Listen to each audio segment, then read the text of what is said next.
Months earlier, her name had been dragged through the mud of social media, television, and gossip blogs across Seoul. People who had never met her called her a thief. People who knew nothing about her life laughed at her humiliation. And the worst part? Most of them never cared whether the accusation was true. The world loves a scandal, especially when the victim stands alone. Amara had spent years building her jewelry business from nothing. Every design, every customer, every sleepless night, every sacrifice, she earned it all herself. Then one afternoon, a single lie destroyed everything. Inside a luxury boutique called Lilith, a famous influencer named Min Seo falsely accused Amara of stealing an expensive diamond brooch. Security rushed in. Phones appeared. Cameras rolled. The humiliation spread across the internet before the truth even had a chance to speak. Within days, her business collapsed. Customers vanished.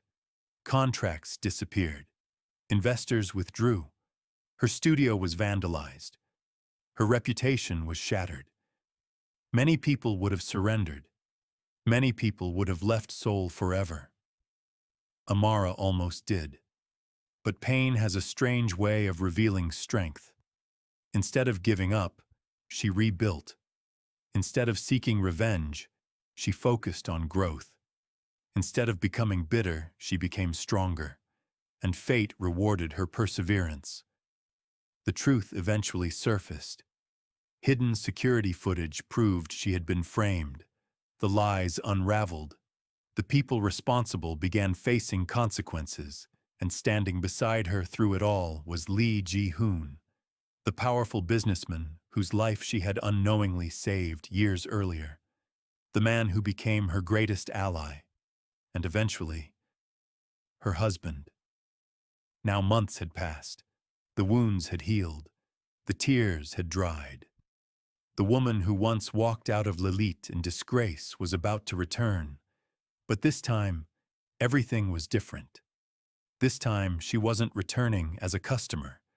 She wasn't returning as a victim. She wasn't returning to ask for justice. She was returning because she owned the building. A black luxury sedan rolled slowly through Gangnam's busiest shopping district.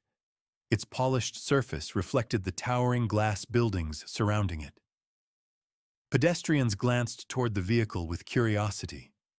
The driver brought the sedan to a smooth stop directly in front of Lilith Boutique.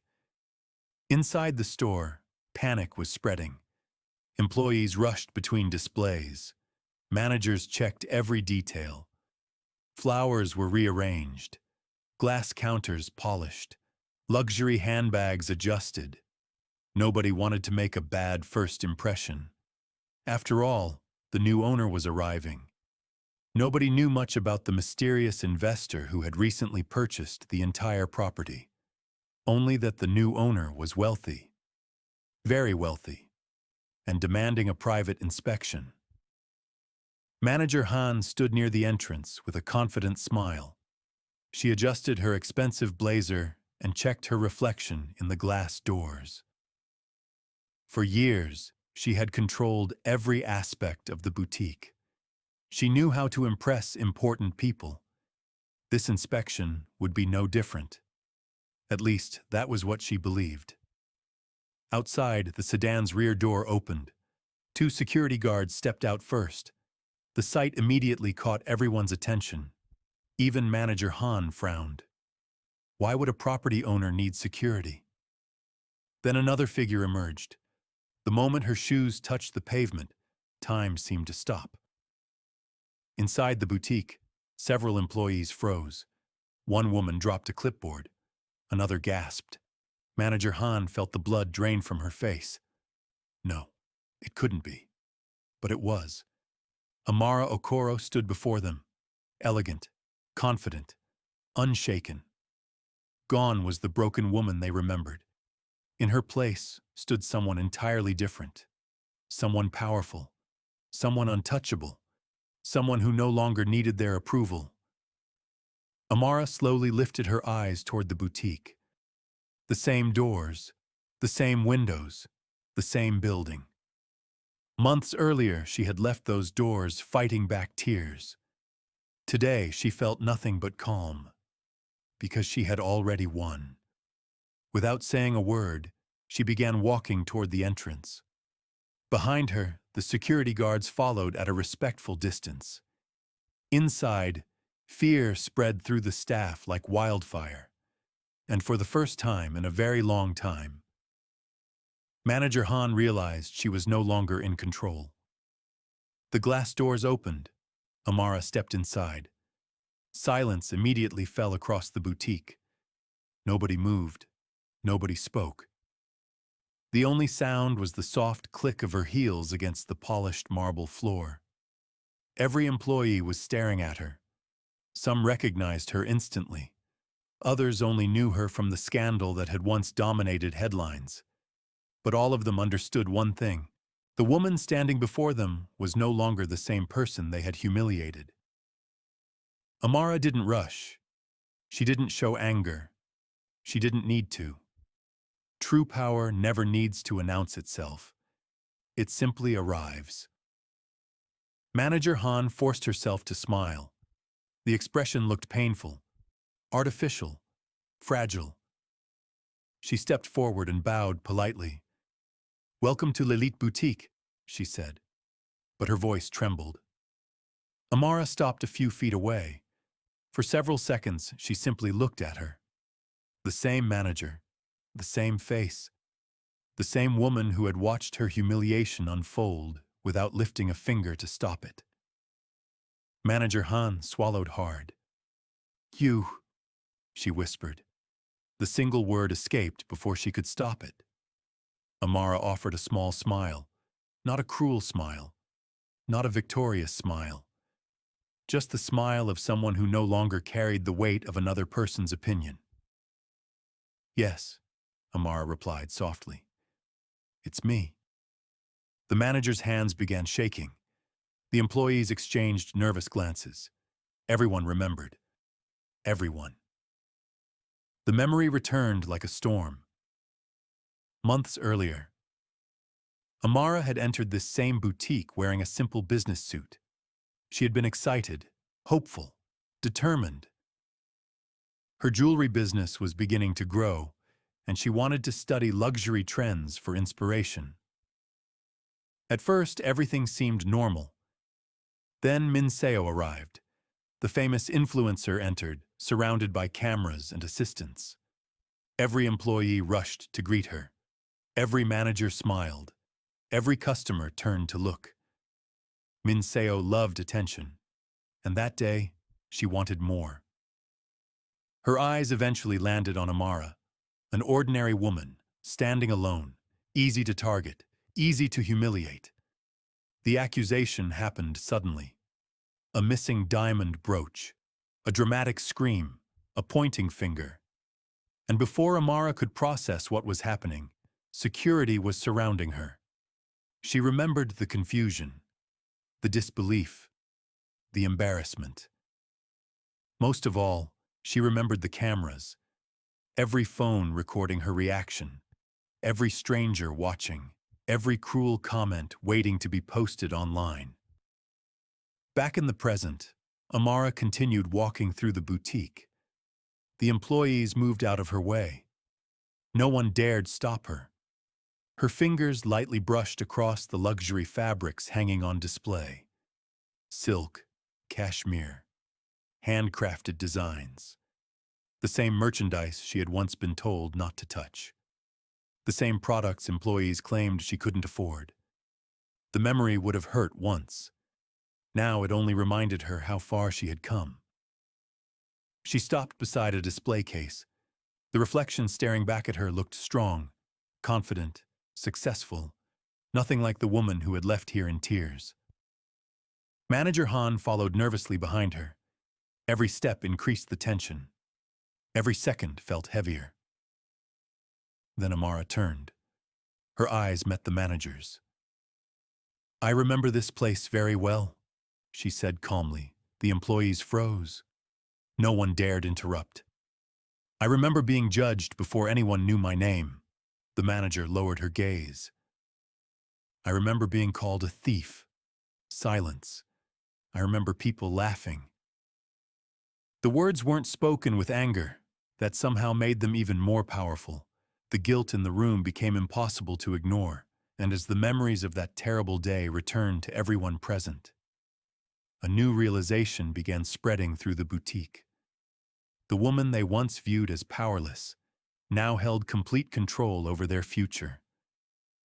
And this was only the beginning. Amara continued walking through the boutique. The employees parted before her like a wave. Nobody dared stand in her way. Nobody dared speak. For months, many of them had convinced themselves they would never see her again. They assumed she had left Seoul. They assumed her career was over. They assumed she had disappeared. Instead, she had returned stronger than ever. Her fingertips glided gently across a display of imported silk fabrics. The material felt smooth against her skin.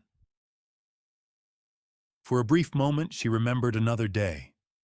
The day she had reached for a similar fabric. The day an employee had immediately stepped forward. Please don't touch that. The words had been polite, but the message had been clear. You don't belong here. You can't afford this. You're not one of us. At the time, the humiliation had burned. Today, it only made her smile. She moved to another display, then another, taking her time. Examining every luxury item in the boutique, the employees watched nervously. Manager Han followed several steps behind. Her stomach twisted tighter with every passing second. Finally, Amara stopped near the center of the showroom, beneath the massive crystal chandelier, the exact location where her nightmare had begun months earlier. She slowly turned around. The entire staff immediately froze. Every eye focused on her. The room felt smaller somehow. The silence was heavier. Manager Han forced herself to step forward. "Mrs. Lee," she began carefully. Amara raised an eyebrow. The manager quickly corrected herself. "Mrs. Okoro-Lee." The woman standing before her was no longer an ordinary customer. She was now one of the most respected entrepreneurs in Seoul, and the wife of Lee Ji-hoon, a man whose influence extended into every corner of the city. The reality was finally sinking in. Manager Han swallowed hard. "If there is anything we can do to make your visit more comfortable." Amara held up a hand. The manager immediately stopped speaking. The gesture wasn't aggressive, it was simply confident. The confidence of someone who no longer needed permission to take up space. Amara looked around the showroom one final time. Then she spoke. "I remember exactly what you told me." Manager Han felt her chest tighten. "You told me these products were too expensive for someone like me." Nobody moved. Nobody breathed. "You told me I should leave before I embarrassed myself." The manager's face turned pale. Several employees lowered their eyes. They remembered. They remembered every word. Amara's voice remained calm, steady, controlled, and somehow that made it even worse, because she wasn't seeking revenge. She was simply stating the truth. Then she smiled, a genuine smile, one that completely confused everyone. "The funny thing is," she paused, looking around the boutique, "I never wanted any of these things." The staff exchanged confused glances. Amara gestured toward the displays. The handbags, the jewelry, the fabrics. "The truth is, I came here for inspiration." Her eyes settled on Manager Han. "But today," she paused again, then reached into her designer handbag. The room held its breath. Amara carefully removed a leather-bound folder. Black leather. Gold trim, elegant, professional, official. Manager Han instantly felt dread. Deep, unmistakable dread. Amara placed the folder on the display counter, slowly opened it, and turned it toward the staff. Inside sat the official ownership documents, property records, transfer agreements, corporate acquisition paperwork. Every page stamped and authenticated, every signature complete, every detail undeniable. The boutique, the building, the entire property belonged to Amara. For several seconds, nobody spoke. Nobody could. The realization struck like lightning. Manager Han stared at the documents, then at Amara, then back at the documents again. Her knees nearly gave out beneath her. Amara calmly closed the folder, then delivered the sentence nobody would ever forget. "The last time I was here," her voice echoed softly through the showroom. "You told me I couldn't afford to touch anything." She picked up the folder, held it comfortably in one hand, and smiled. "Today I don't want to buy the merchandise." The employees stared, frozen. "I bought the entire building." The silence that followed felt endless, shock spread across every face. Several employees openly gasped. One nearly dropped a tray of jewelry. Another covered her mouth. Manager Han simply stood there, speechless, because in that moment she finally understood something terrifying. The woman she had once looked down on now owned everything around her. And the worst part? Amara had earned every bit of it. The silence inside the boutique stretched for several long seconds. Nobody knew what to say. Nobody knew what to do. The power in the room had completely shifted. Manager Han stared at the ownership documents as though they might somehow disappear. But they didn't. The truth stood directly in front of her. Amara now owned everything: the building, the business, and ultimately, their future. Amara slowly closed the folder and handed it to one of her assistants. Then she turned toward the boutique's central conference area. "Bring everyone." The request wasn't loud. It didn't need to be. Within moments, employees gathered around a large viewing screen. Manager Han hesitated. Amara noticed. "That includes you." The manager reluctantly joined the group. A technician connected a secure hard drive. The large screen flickered to life. At first, nobody understood what they were looking at. Then the familiar boutique surveillance footage appeared. Manager Han immediately felt her heart sink. No, no, no, no. Not that footage. Months earlier, she had done everything possible to bury it, delete it, hide it, forget it. Apparently, someone else had found it first. The recording began. The employees watched quietly. The footage showed the exact day of the accusation. The same boutique, the same displays, the same customers, the same security cameras. Then Min Seo appeared. Several employees shifted uncomfortably. Everyone remembered her, the famous influencer, the woman whose accusations had nearly destroyed another person's life. The footage continued. Amara entered the store, just as she had that day. Calm, professional. Completely unaware of what was about to happen, then came the moment. The moment nobody in the room had ever seen. The moment that changed everything. On the screen, Min Seo casually moved behind Amara. Her hand slipped toward Amara's handbag. And there it was, clear as daylight, the diamond brooch, placed directly inside the bag. No confusion, no misunderstanding, no mystery. The room erupted into stunned silence. Several employees gasped. One covered her mouth. Another looked away in disbelief. The evidence was undeniable. Amara had been innocent all along. Manager Han's legs felt weak, because the footage revealed something else. Something even worse. After the brooch was planted, the manager herself appeared on screen. Not investigating, not asking questions, not seeking facts. Instead, she immediately sided with Min Seo, immediately, without hesitation, without fairness, without integrity. Every terrible decision played out before the entire staff.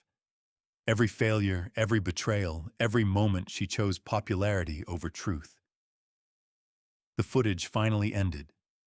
The screen went black. Silence returned. Heavy, uncomfortable, painful. Amara stood quietly at the front of the room. Her voice remained calm. I spent months rebuilding my life. Nobody responded. I lost clients. Silence. I lost business opportunities. Silence. I lost my reputation. Several employees lowered their heads. Amara wasn't yelling. She wasn't angry. That somehow made her words hit harder. I survived because I refused to quit. Her eyes settled on Manager Han. But none of this should have happened. The manager's composure finally shattered. Tears filled her eyes. Her shoulders trembled, and before anyone could react, she dropped to her knees. The room froze. Please, her voice cracked. Please, Mrs. Okoro-Lee. Amara remained silent. The manager looked desperate, terrified, humiliated. The same humiliation she had once helped inflict on someone else. I made a mistake. Her tears fell freely now. I was wrong. Still, Amara said nothing. The manager crawled closer.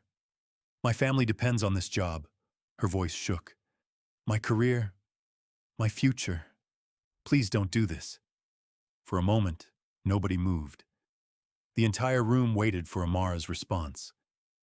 Finally, Amara spoke. Her voice was soft, almost gentle. You didn't care about my future. The words landed like a hammer. The manager froze. You didn't care about my business. Silence. You didn't care about my reputation. Another tear rolled down the manager's face. Amara stepped closer. Not cruelly. Not triumphantly. Simply honestly. When the entire world believed a lie, she paused. You stood there and watched. The manager lowered her head, unable to look at her. Amara took a deep breath, then delivered her decision. I forgive you. The room looked shocked. Manager Han lifted her head hopefully, but Amara wasn't finished. I forgive you, she repeated. But forgiveness doesn't erase consequences. The hope vanished from the manager's face. Amara's expression remained firm, professional, final. You are terminated effective immediately. The words echoed throughout the boutique. The manager closed her eyes. Defeated, broken, finished. For the first time, she understood exactly how devastating it felt when someone else's decision changed the course of your life.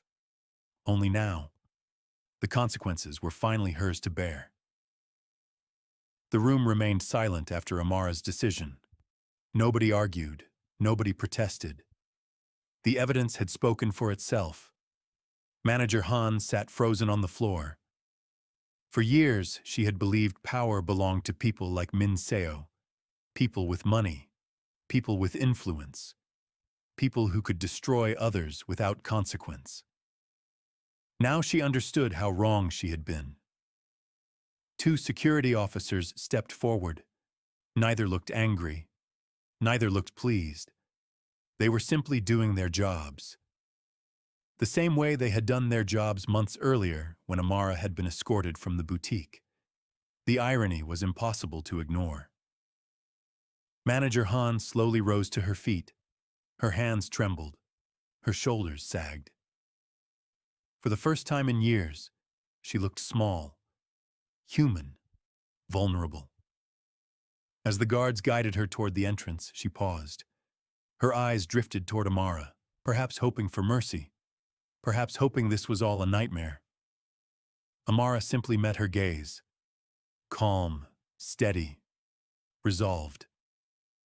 Manager Han lowered her eyes, then quietly walked away. The glass doors opened. A few moments later, they closed behind her, and just like that, her chapter was over. The employees stood motionless. Nobody celebrated. Nobody cheered. The mood wasn't one of revenge, it was one of accountability. The difference mattered. Amara slowly exhaled. For months she had imagined this moment. She expected satisfaction, closure, relief. Instead, she felt something surprising. Peace. The burden she had carried for so long was finally gone. The lies no longer had power. The past no longer controlled her future. Then a familiar voice broke the silence. "That's enough." Several employees turned immediately. The atmosphere shifted because everyone knew that voice.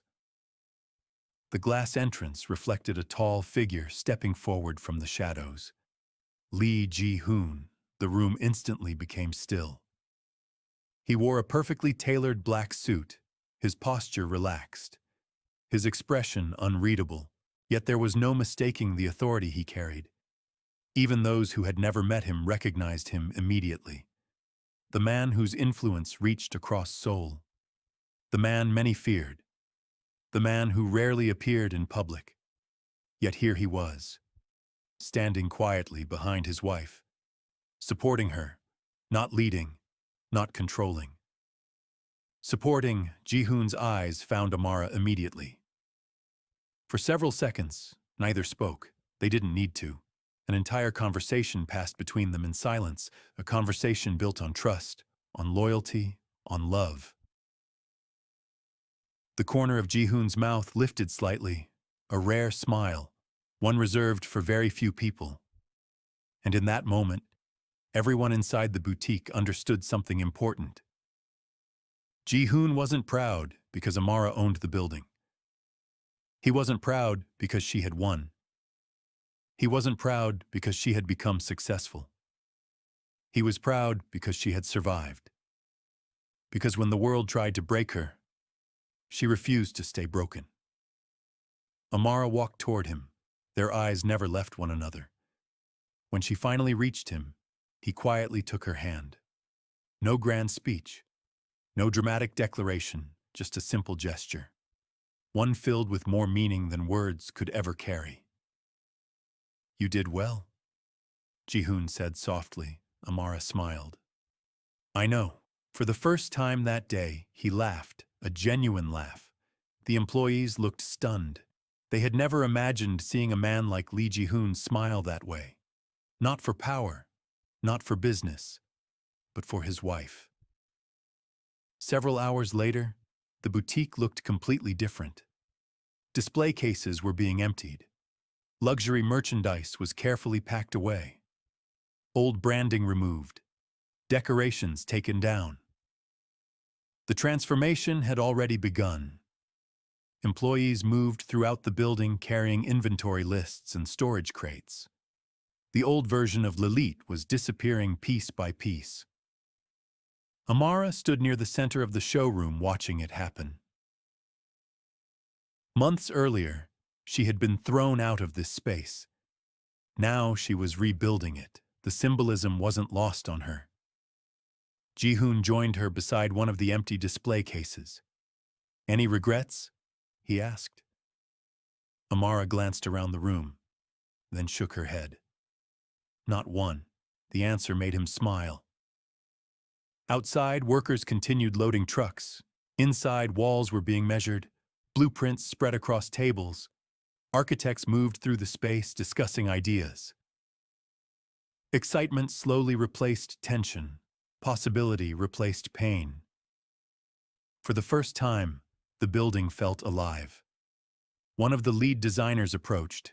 "Mrs. Okoro-Lee," he said respectfully. "We're ready whenever you are," Amara nodded. The employees gathered nearby.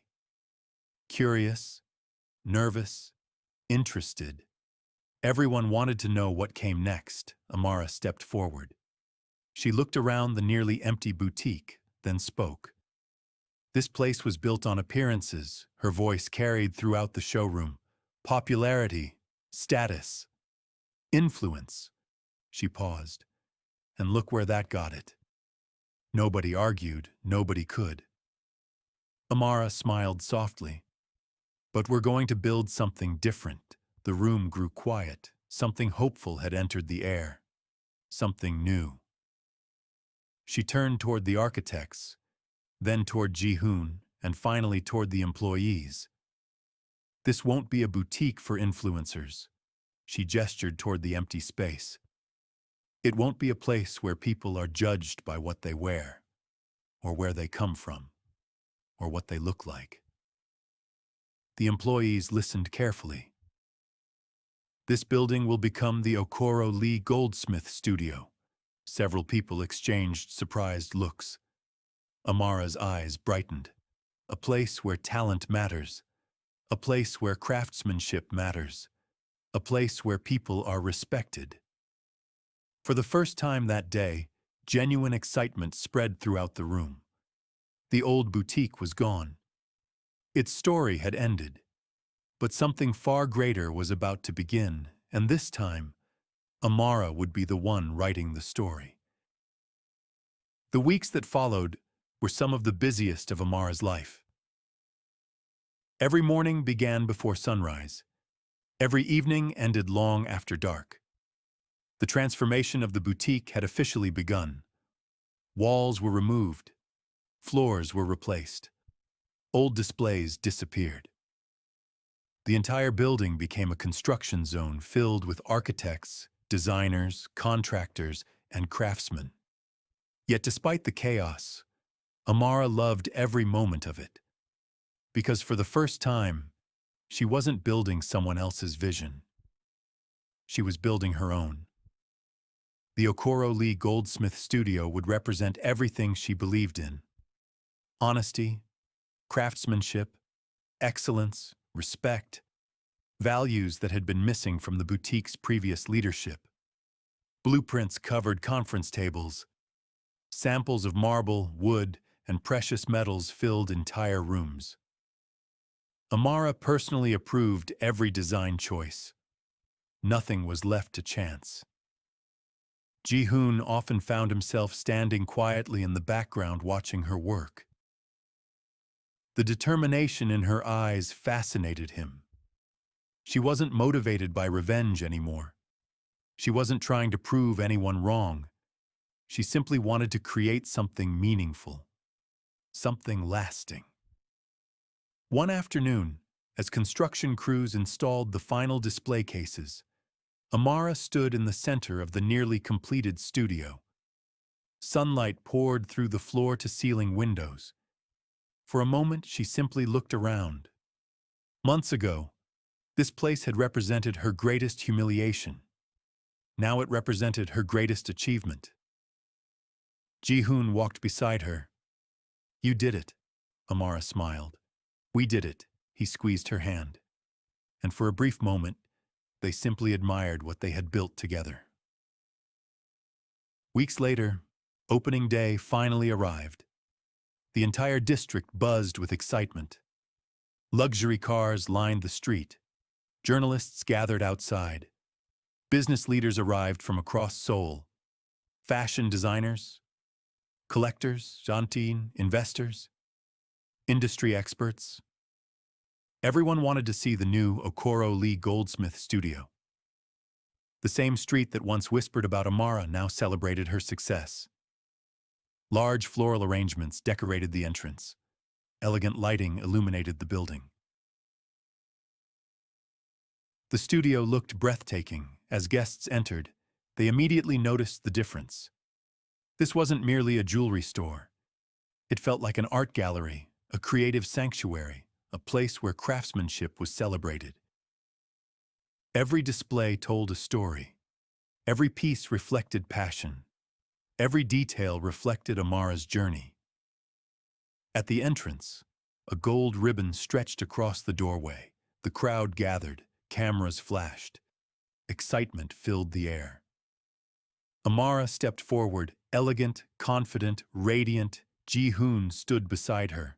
Not in front, not behind, beside her, exactly where he belonged.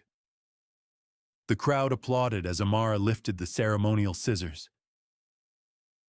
For a brief moment, she paused, looking at the people gathered before her, looking at the building, looking at the future.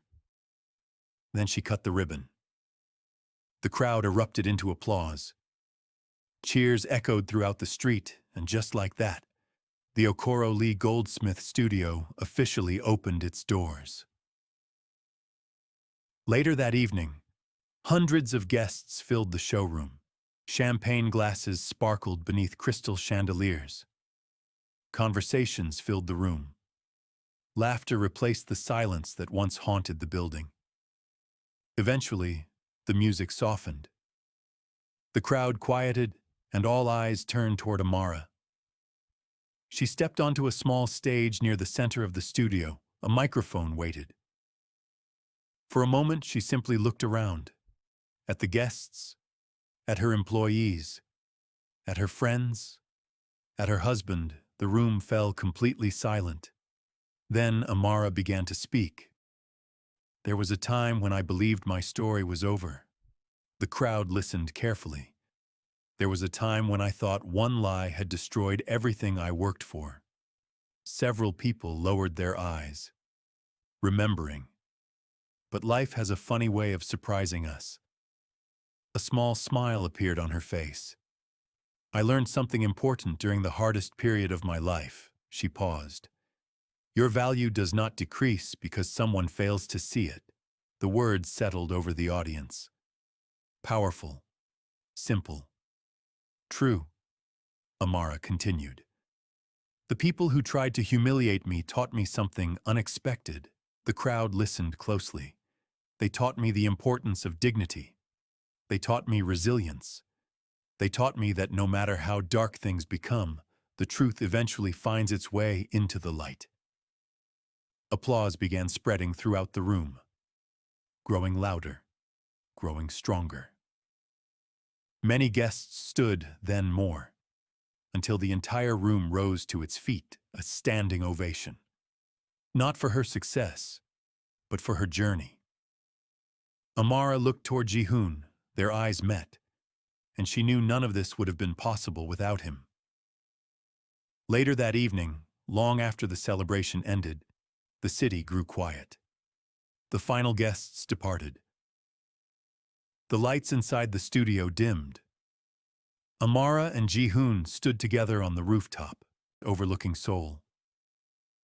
The sunset painted the sky in shades of gold and orange. The city stretched endlessly before them. Beautiful, peaceful, full of possibility. Neither spoke for several minutes. They simply stood together, watching the sun slowly descend toward the horizon. Finally, Ji-hoon broke the silence. Do you remember the first time you walked into this building? Amara laughed softly. Unfortunately, his smile widened. You were terrified. I was. And now? Amara looked back toward the studio, toward everything they had built, toward everything they had overcome. Then she looked at him, the man who had believed in her when she struggled to believe in herself, the man who stood beside her through every challenge, the man she loved. I'm exactly where I'm supposed to be, Ji-hoon smiled, then gently wrapped an arm around her shoulders. Together they watched the final rays of sunlight disappear beyond the skyline. The past was behind them.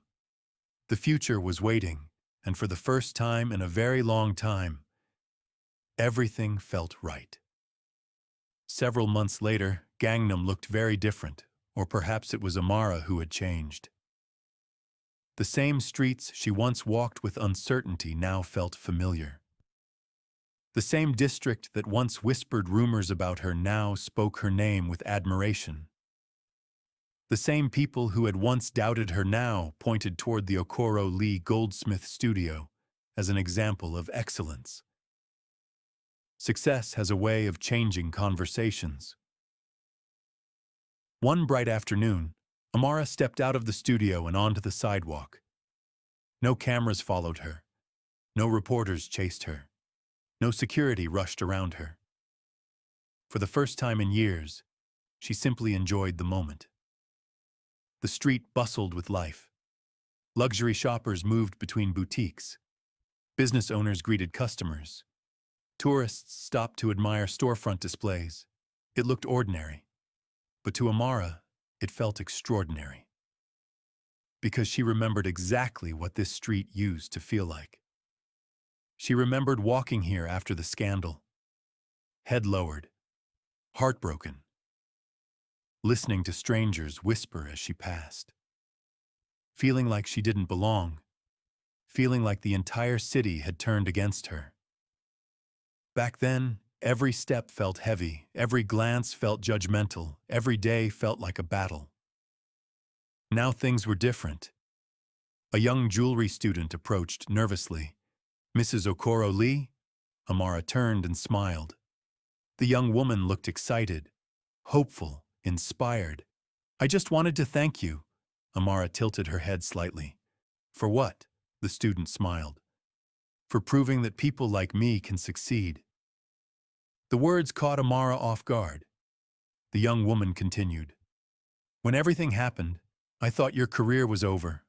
She laughed softly. "I think everyone did." Amara smiled. "So did I." Both women laughed. The student glanced toward the studio.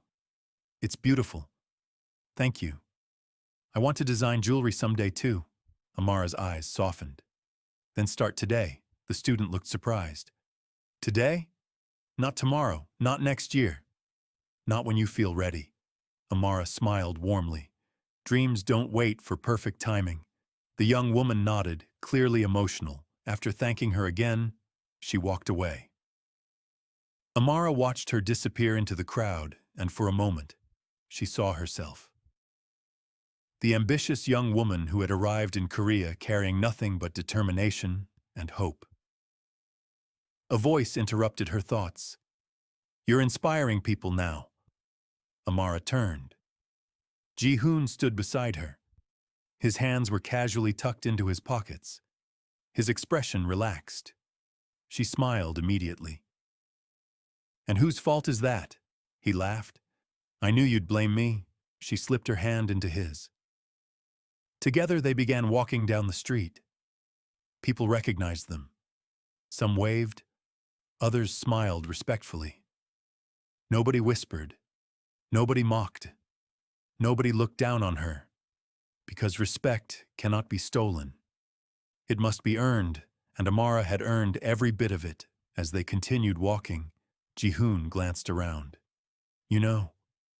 Amara raised an eyebrow. "What?" A small smile appeared on his face. "This entire street used to reject you." She laughed softly. "It did." Ji-hoon gestured toward the surrounding businesses. The luxury stores, the galleries, the restaurants, the beautiful district she once feared. "Now half the businesses here want to partner with you." Amara shook her head. Life truly was strange. Months earlier, she would have given anything for acceptance. Now she understood something far more important. Acceptance from others means very little if you don't first believe in yourself. The sun slowly began setting over Seoul. Golden light reflected from glass buildings. The entire district glowed. Amara stopped walking. For a moment, she looked back at the Okoro-Lee Goldsmith studio.